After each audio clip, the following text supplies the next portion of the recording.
A second.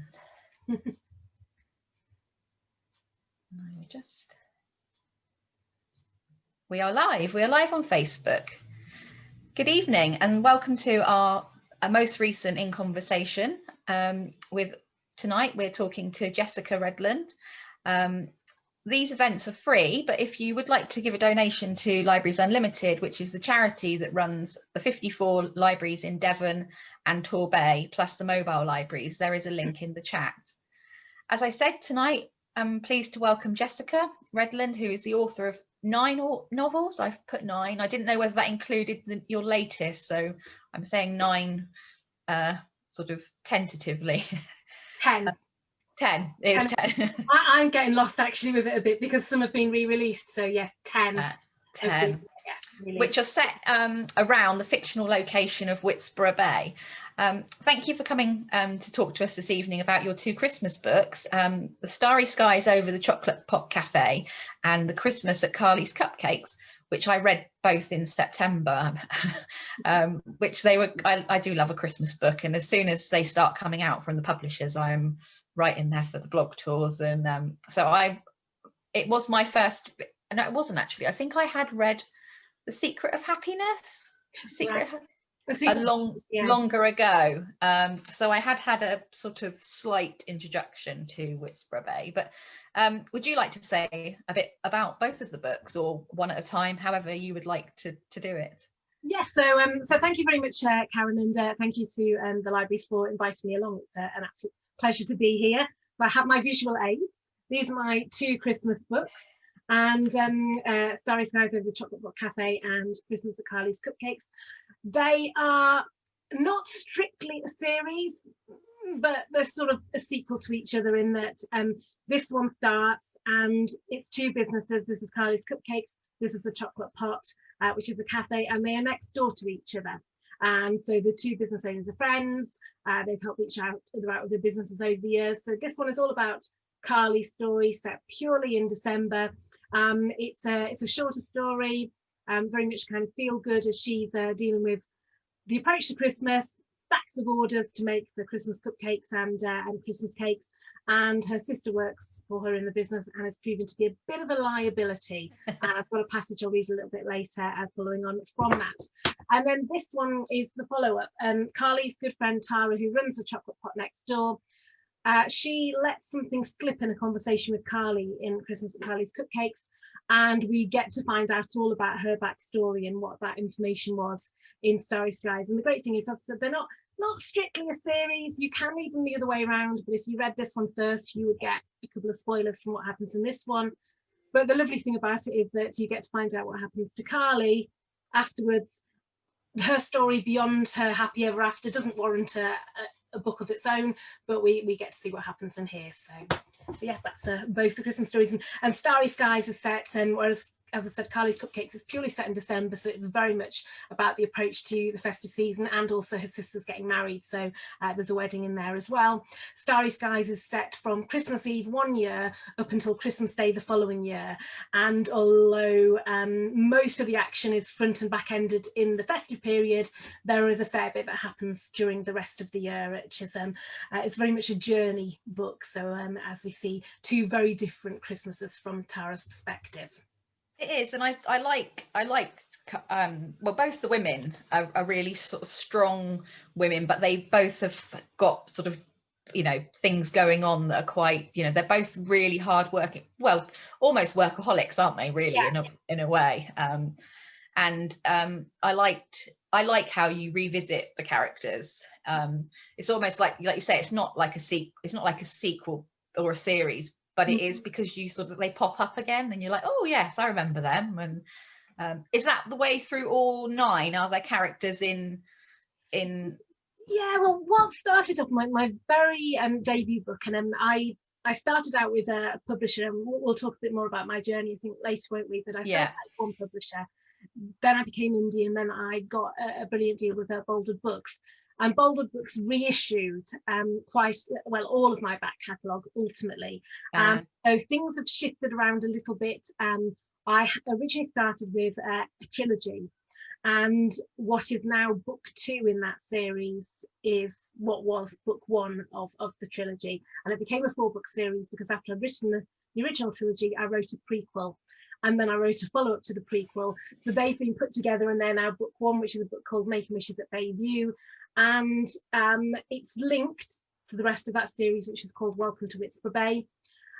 But it's not directly the same characters, although the main character, Callie, in Making Wishes at Bayview, appears in the other books. She also appears in Christmas at Carly's Cupcakes because she is best friends with the assistant manager. No, sorry, she appears, getting my books wrong, in Starry Star. She's the best friends with the assistant manager at the Chocolate Pot. And the way that I work, it's very much like that. But each character has a book as a rule. And so we have in the second book in that series, New Beginnings at Seaside Blooms, Sarah runs a florist shop. She reappears. She's mentioned in both these Christmas books. And it's one of those things, you don't need to have read her story for her to make sense. But if you have read the story, it's like meeting an old friend and, oh, there's Sarah, she's moved on, this is what's happened. And the Welcome to Whitspur Bay series, so book 2 is all about Sarah's story, but she has 2 best friends, Elise and Claire. Book 3, which is Finding Hope at Lighthouse Cove, is all about Elise's story, but we continue with finding out what happens to Sarah. And book 4, Coming Home to Seashell Cottage, which is a bit of a mouthful and tongue is Claire's story. And again, we find out what happens to all of them. So they are interlinked. And then you mentioned The Secret to Happiness. That again has a book that's currently called Bear With Me, but is going to be re-released in March with the title All You Need Is Love, as part of the Boldwood re-edit and repackage. And again, although The Secret to Happiness is not a sequel to All You Need Is Love, it is a follow-up, and it's a bit like reading these two. You can read them either way around, but you'll get a couple of spoilers. And then I have an entirely different series called Hedgehog Hollow series, which goes slightly away from Whitspur Bay. The characters are from Whitspur Bay, but it moves into the Yorkshire Wolds, so we're heading into the border of North Yorkshire into East Yorkshire, and that is a standalone series. There's just one character who recurs, who is just very, very minor character. He's just mentioned, and again, someone who knows it goes, oh, there's Reese. Other than that, again, completely non-linked, but that is a proper series, and that really you do not want to read that one out of order. The first one came out in July, which is Finding Love at Hedgehog Hollow. The second one is out in January, New Rivals at Hedgehog Hollow. The third one, Life Begins at Hedgehog Hollow, is out in May. And they are proper follow-ons, as in if you do dip into book 2 or book 3 first, there is a recap at the beginning, but to me it doesn't make sense to dip in at that point. No. So all of the others you could dip in and out wherever you liked, but that it's the proper series. It follows on, each book picks up where the other one has left off with the same main character. How do you sort of keep a track of them if you if you've sort of gone with the Whitspur Bay characters? Do you sort of have to go back and think, now what were they doing when in book 1? I can't have them, in this job, or maybe they had a boyfriend called so and so, and then do you sort of have to have a sort of a list, or have you got like a spreadsheet with them all on? I have a spreadsheet. Oh yes. I'm not a massive spreadsheet user, but this is one point where it comes in massively helpful. And each book that I write tends to be set in a particular year in my head, in that simply I follow the calendar of that year. So I'm not going to suddenly find that I've got Christmas Day being on a Saturday and I have another date in the year that couldn't possibly have been a Saturday if Christmas Day was a Saturday. So I follow a calendar of a year, and I have each book therefore equates to a year, and I have a spreadsheet that tells me what age the character was during that year, anyone who got married or anything like that. I'm starting to build up now. I've got separate tabs on of weddings, births, deaths, dare I say. And what's really weird is that because I wrote my first books quite a long time ago now. I wrote them in 2003, the very first one. And although it didn't get published till 2015 originally, the characters, I then had to update it as part of it and update technology and different things when it got re-released. but the characters are now quite a bit older, and I still always think of them in my head as being in their early 30s, and actually they're on their way to being 40 now, which seems very odd, and when I am writing them, but so I keep having to remind myself about them, and I have to remind myself of when certain things happened, and I often will have to go to the last file I had before the proof reader got it, and just do a quick search on something that I know happened in that book to remind me of when it was and what specifically was said, and because you can change somebody's personality really easily if you're not careful. And I have to do quite a bit of reminding of myself, and because I can keep so much in my head, but not absolutely everything. And I imagine from 2003 to 2015, things changed tech wise and in the world massively. That's that's a big jump, isn't it? I mean, and particularly with everything changing as it does now, with technology and things. It was a huge thing, and it was one of the biggest edits that I needed to do, particularly when they got re-released, because the main character in that book, the premise is all about her finding an old reading of a clairvoyant from when she was 18, telling her that she's going to meet the man of her dreams when she moves back home and sets up her own business, and he's going to be called Stephen. And this reading has been lost for so many years. Now, originally when I wrote it, it was on a cassette tape. But when it moved forward in time, because that would have been reasonable for when she had been 18 and she's now 30. But now for somebody to be 30, 12 years ago, they wouldn't have had cassette tapes. I think it's a long time since I decided to bin all of mine because my car had warped them. Although they're coming back in now, actually. They're quite retro, aren't they? Yeah. So I had to change that. She'd also, she does a little bit of online dating. And that, again, when I'd written it, had just really started taking off with there'd been, matching agencies before, but proper place like it was Dating Direct and different things at the time. And it's how I met my husband. And so I knew quite a bit about how it worked.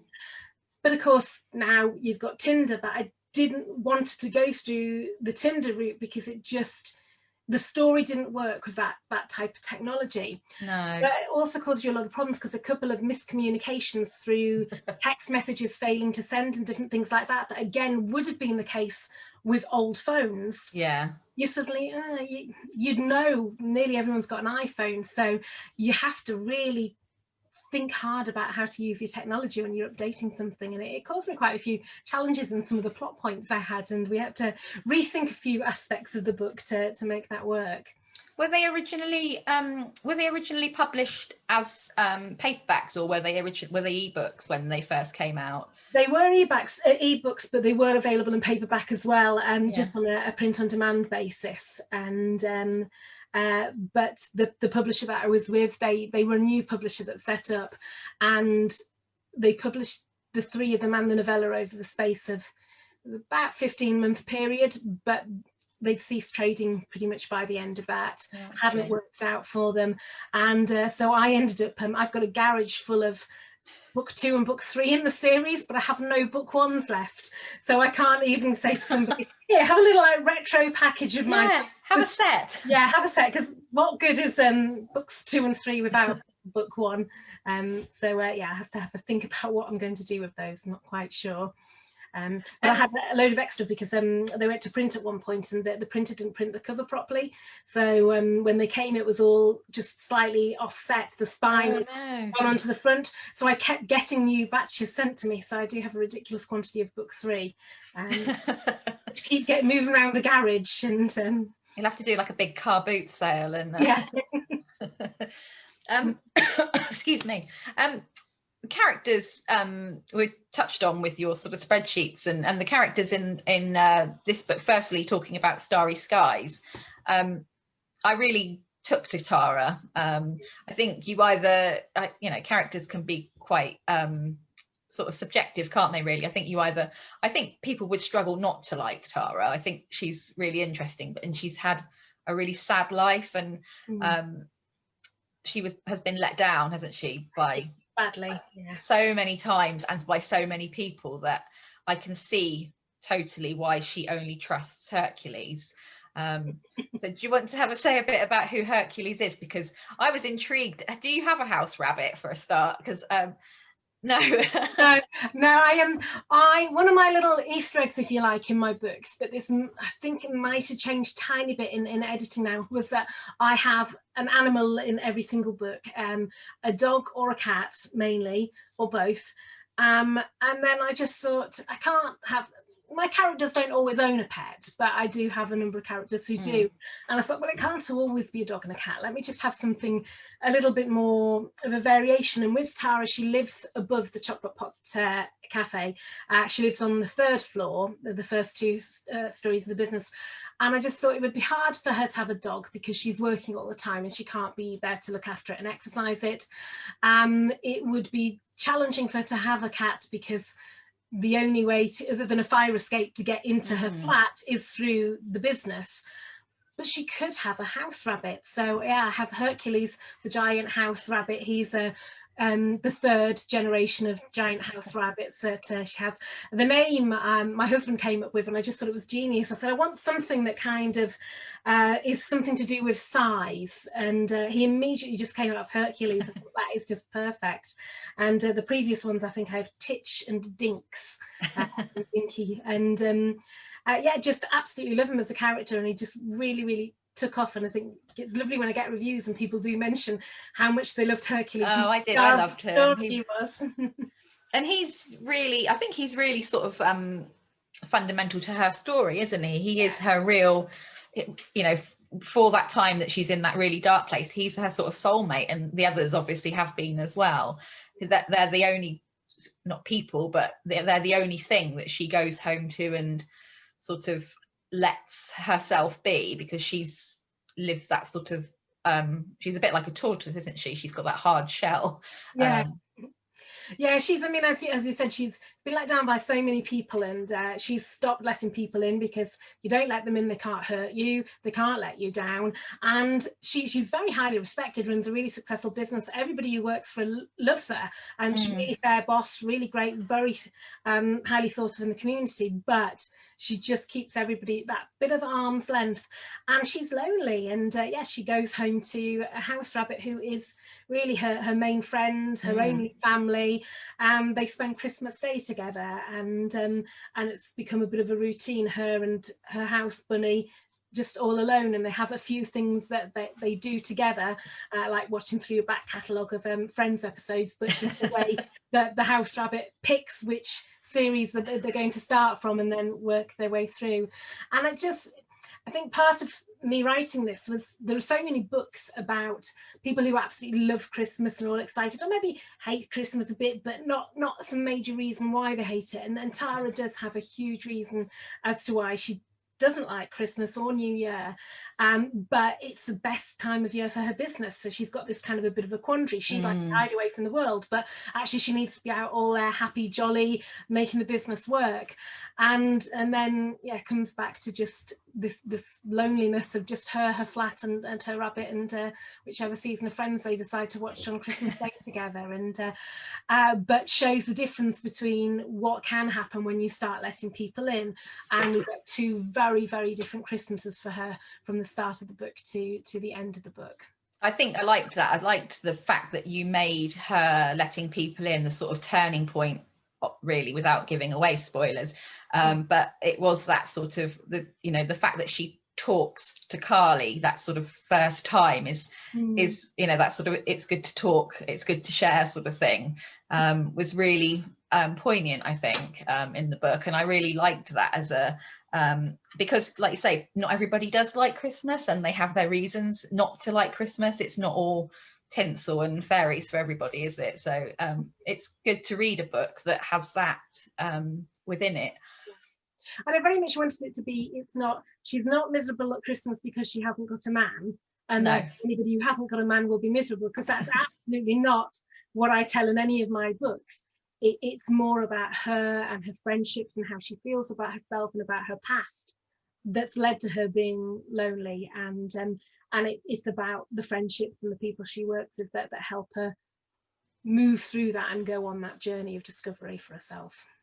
And talking about other characters in the book, you know, ones that sort of evoke feelings in you is that I really didn't like Jed. I mean, I'm not spoiling it, but when you first wrote him, well, he's not a nice guy, is he? He's not at all. He's not at all. And as I was writing him, I'm a bit of a pantser in my approach to writing, so I know roughly what's going to happen, but I just let it write itself. And he turned out to be even less desirable than I was expecting him to when I wrote him. But I do like to create a baddie, and yeah, had great fun creating him. And it's funny because I read a review recently, somebody, because most reviews are really positive about Tara and what a great character she is and how empathetic the person is with her and her situation and loves to watch her grow. And I had a really scathing review recently saying that she's incredibly rude to Jed and doesn't think it fits with her character at all, and thought it was appalling and really slated that. And you think, did you not read the stuff about what Jed did to her? Oh, he was awful. Yeah. I mean, I had a real, when I was reading it, I had a real sort of sense of dread that he was, when he turned up again, because he really did her over, didn't he? The first, you know, before he goes away, without giving away too much. But yeah, I mean, and when he comes back, you just think, oh no, why did you bring him back? I was like, why did you bring him back? And you'll have to read to find out why you brought him back. But yeah, it was, yeah, he was, yeah, I did really dislike him. But yeah, I mean, she wasn't rude to him, was she? She mustered up for herself. And yeah, and that's what I see as being very much, she's a little bit feisty and she's assertive towards him, and she just conveys how she feels about him being back, and not only about him being back, but about him threatening the future of her business. Who wouldn't stand up for themselves in that situation, particularly given what he has done to her in the past, which again, you've got to read to find that out. But, yes, you'll have to read it to find out. So moving over to Carly, so I sort of, did you want to say a bit about Carly, or did you want to do a reading now? I don't know whether you want to do your reading. I can do my reading if you would like. So I've chosen, because it's Christmas, I toyed with whether to do a reading from Starry Skies, and I nearly actually did the reappearance of Jed. But and not that I'd imagine that many people are here who saw my launch day feed, but I have done that reading before, and I thought it's not set at Christmas, and so I will take something from Carly's Cupcakes instead.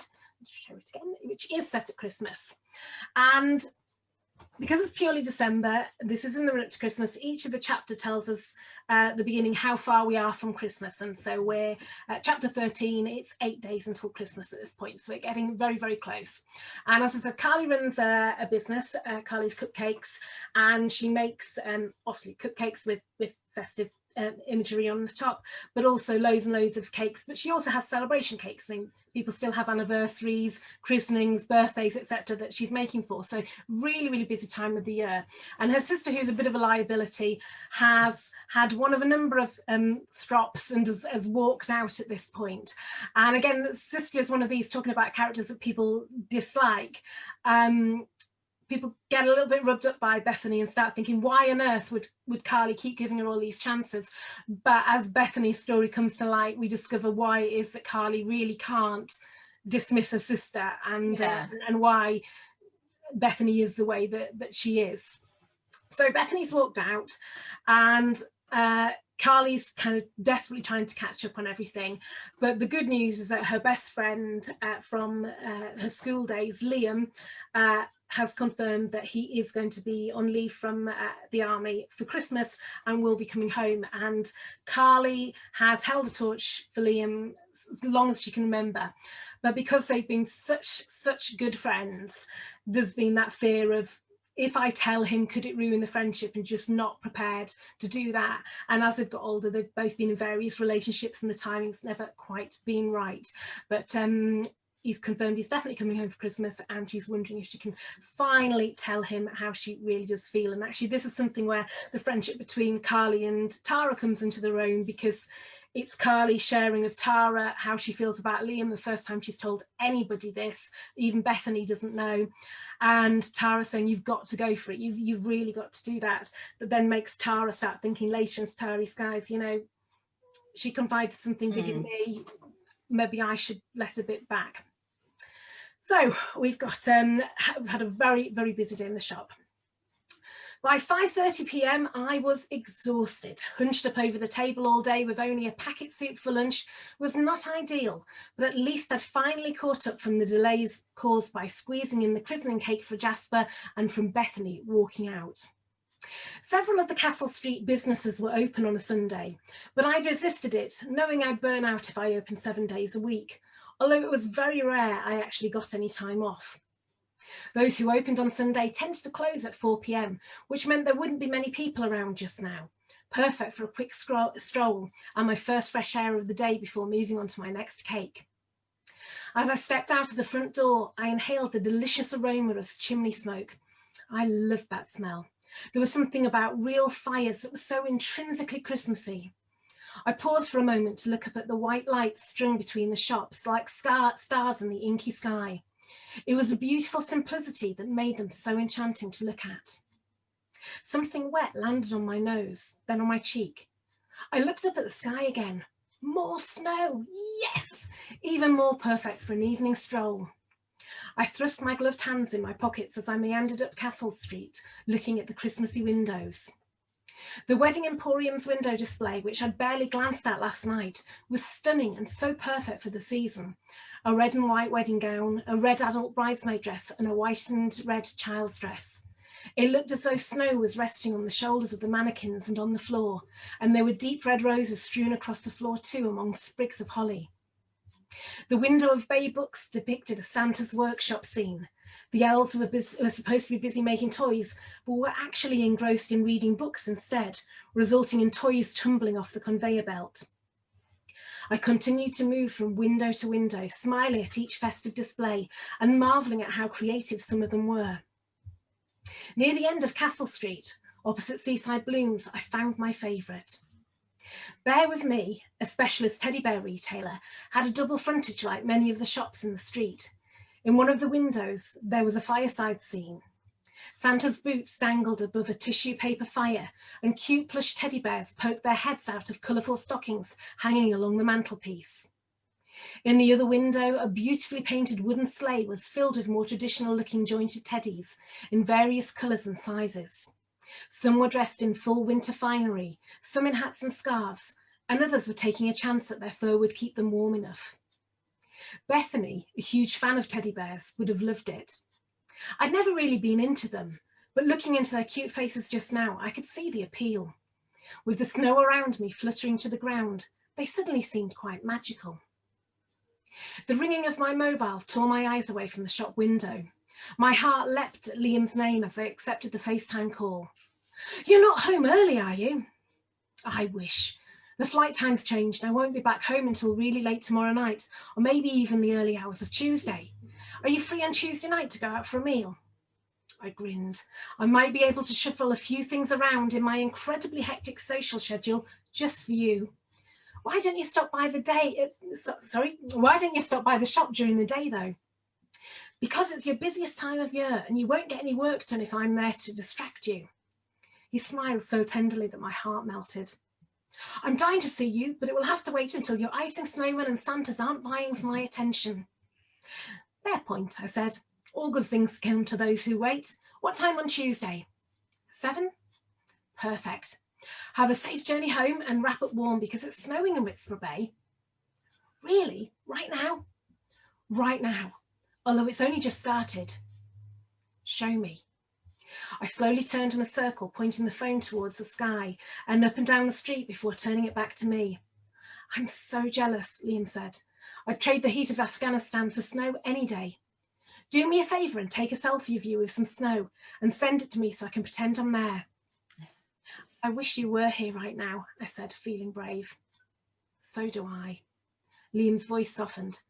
"I've missed you, Carls. Hang on." He turned his face to one side, and I could hear him having a muffled conversation with someone before he turned back to face me. "I've got to go," he said. "I'll be waiting for that photo."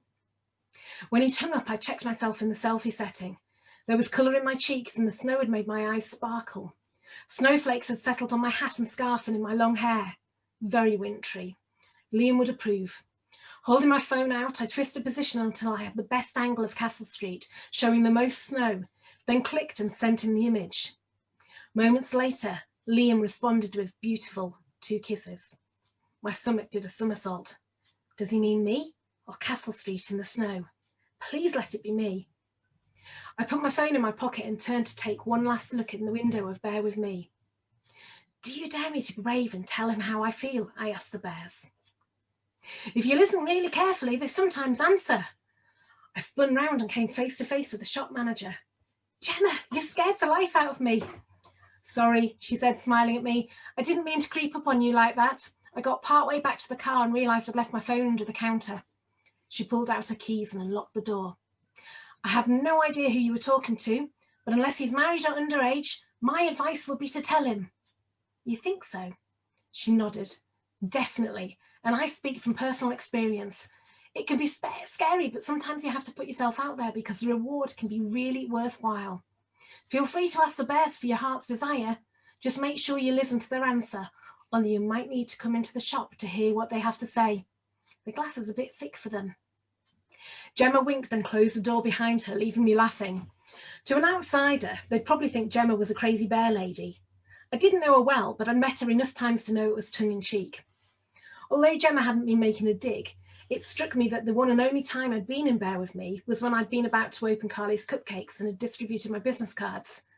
I'd dismissed the shop as something I wasn't into, yet I'd been captivated by those little faces in the window just now.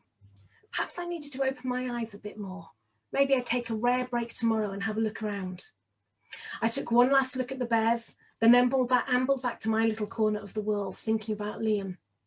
In just over 48 hours, I'd be seeing him again, and my life could change forever from that night. Oh, that was lovely. Thank you. I've had some Amy on the chat has said that's a beautiful section for you to read to us. Thank you. Oh, thank you. One of the questions that I had was that, and somebody else, Grace, has also asked, the cakes in Carly's cupcakes sound amazing. Did you make any of them? Are you a baker, or are you just are you a baker, sort of a bake-off watcher? I'm a disaster in the kitchen. I really can't bake.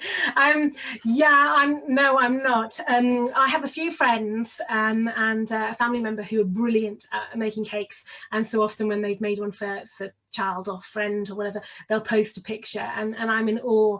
The couple of attempts that I've tried to make my daughter's birthday cakes over the year have been awful. I once decided to make a Minnie Mouse themed cake for a birthday, and I couldn't get hold of any ready mixed icing in the right colours, so I had to make some black icing, and anyone who took a bite, it coated your teeth completely black, and it looked like we had mouldy teeth, which was attractive, so that wasn't nice. And then I attempted to make when Tangled came out, the film Rapunzel one, Ashley was really into that, and I decided to make a 3-tier sponge cake, and I could make the sponge cake okay.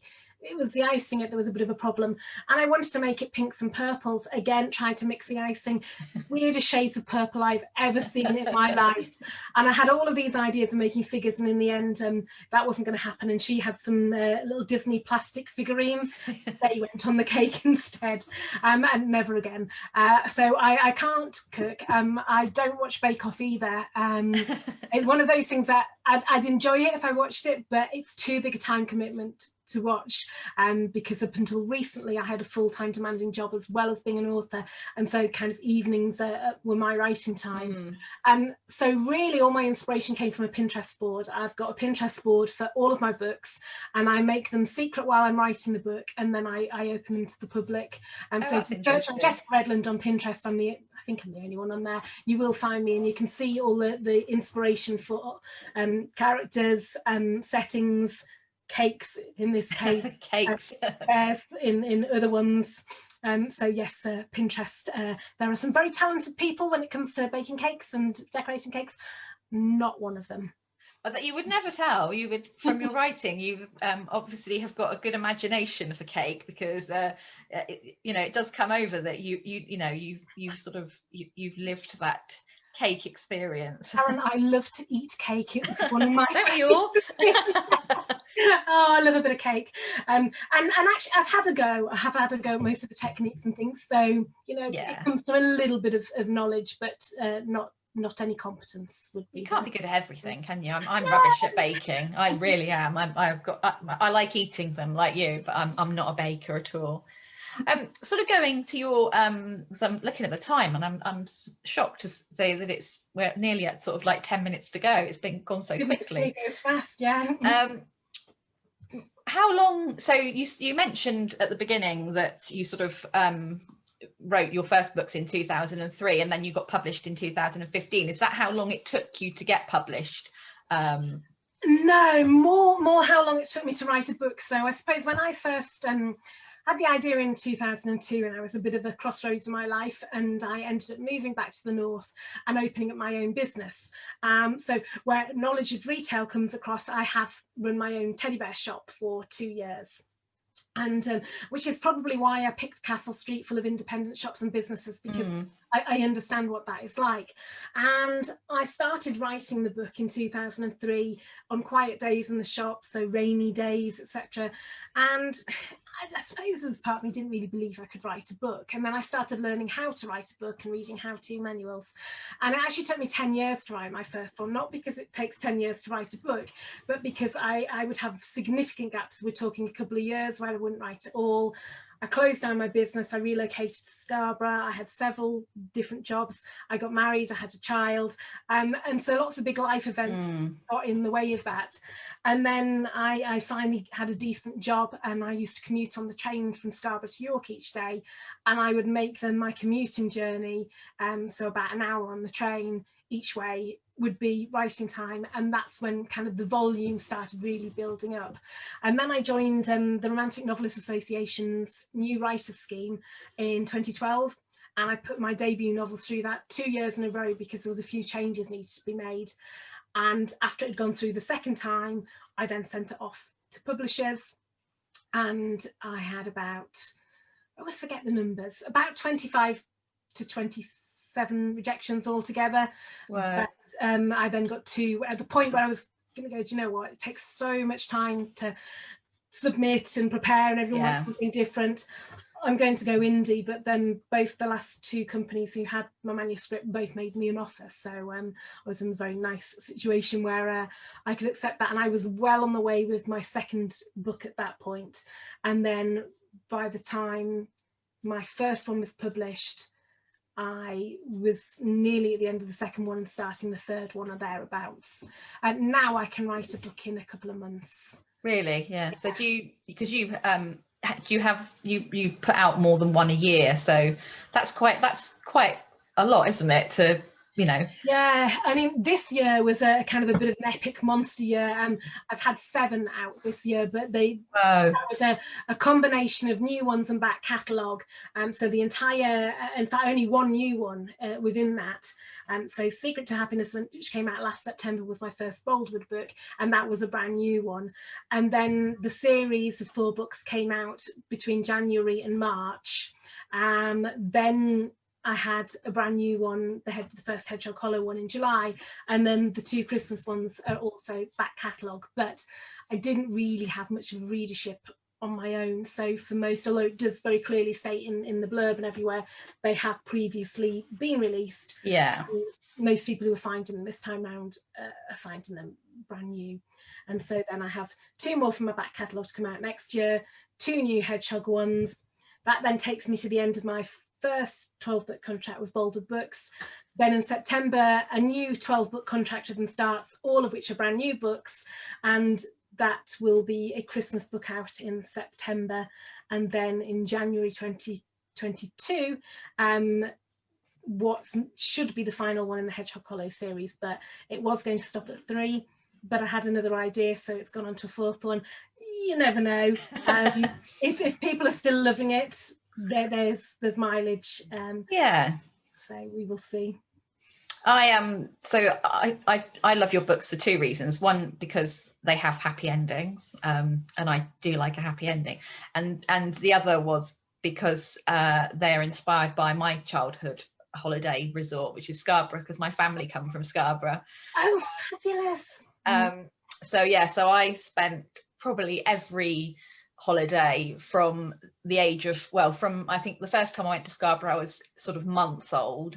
And then the last time I went, I haven't been for about 20 years, but my family still live there.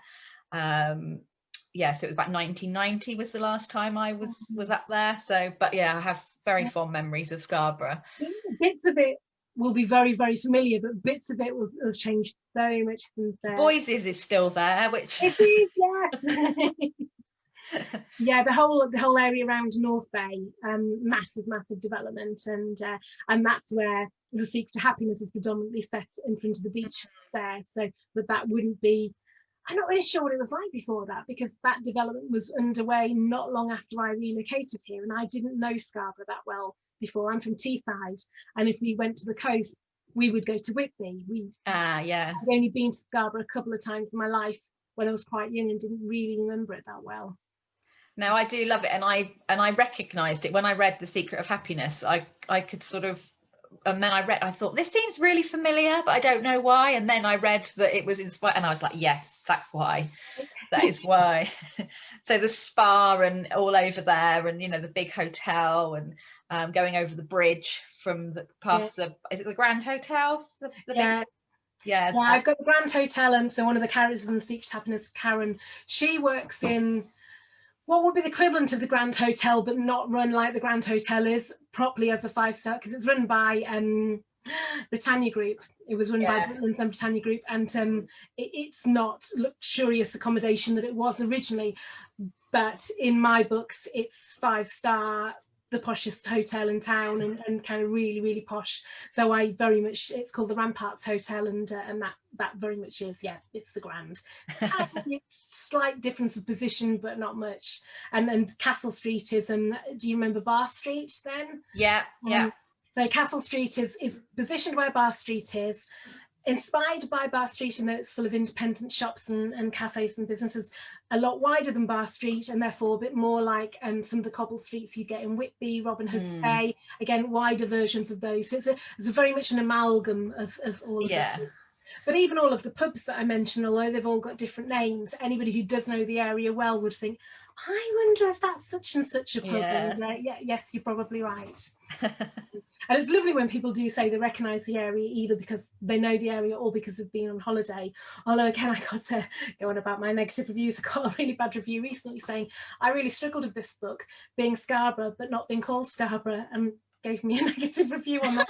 You think, oh my goodness, how's that my issue? Because so many books are either set in a real place or a real place that's been fictionalized. It's just how books are written. Well, and if you had put it as Scarborough and then you change something, they'd go, well, that's not Scarborough. So you can't win. And that was very much why I made the decision that it wouldn't be Scarborough, because all it takes is a road to close, something to be named, a business to move, and then of course I can't be using real pub names and have an incident happen that might be negative for that pub or that hotel or whatever. So you've got to have some fiction as part of it.